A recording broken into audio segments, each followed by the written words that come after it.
आज की हमारी वीडियो बनाने का मकसद ये था कि जो जितने भी तलबा और तालिबात जिनको जो है प्रमोट किया गया है क्लासेस में, वो देखने में आ रहा है कि वो पढ़ाई पर फोकस नहीं कर रहे, वो अपना टाइम वेस्ट कर रहे हैं। तो उनके लिए ये स्पेशल वीडियो है हमारे प्लेटफॉर्म से कि वो अपने टाइम को वेस्ट मत करें और अपना ज़्यादा से ज़्यादा जो फोकस है वो स्टडी पर रखें, क्योंकि आपका ऑलरेडी बहुत टाइम जो है वो वेस्ट हो चुका है कि आपका एक किस्म का पिछला साल आपने जो मेहनत की उसके पेपर्स भी नहीं हुए। तो आपने इस बेस पर जो है आपने अपने आप को नहीं रखना कि आप नेक्स्ट ईयर जो है वो मेहनत नहीं करेंगे तो आप कामयाब नहीं हो जाएंगे। तो ये देखें, ये जो तमाम टिप्स होती हैं ये आपको इसलिए बताई जाती हैं कि आपका इसमें फ़ायदा है। आप अगर पढ़ेंगे तो आपके आगे अच्छे जो है वो आपका रिजल्ट आएगा, तो आपकी अपना भी नाम मशहूर होगा और आप जो अपने वालिदैन का नाम भी रोशन करेंगे। इसलिए आप बच्चों ने घर में अपना टाइम वेस्ट नहीं करना। आप जो है वो हमारा जो प्लेटफॉर्म है उम्मीद मल्टीमीडिया चैनल, वो भी इसके मुतालिक आपको हर लेक्चर बाय लेक्चर वीडियोस को प्रोवाइड कर रहा है। तो आपने हमारे जो है चैनल पर भी जाना है और आपने चैनल को सब्सक्राइब भी करना है और लाइक भी करना है और अपने फ्रेंड्स के साथ शेयर भी करें,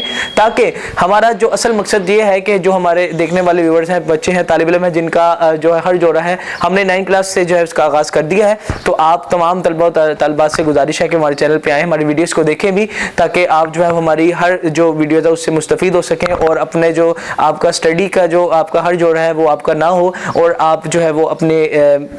स्टडी को अच्छे तरीके से लेकर आगे चलते रहें।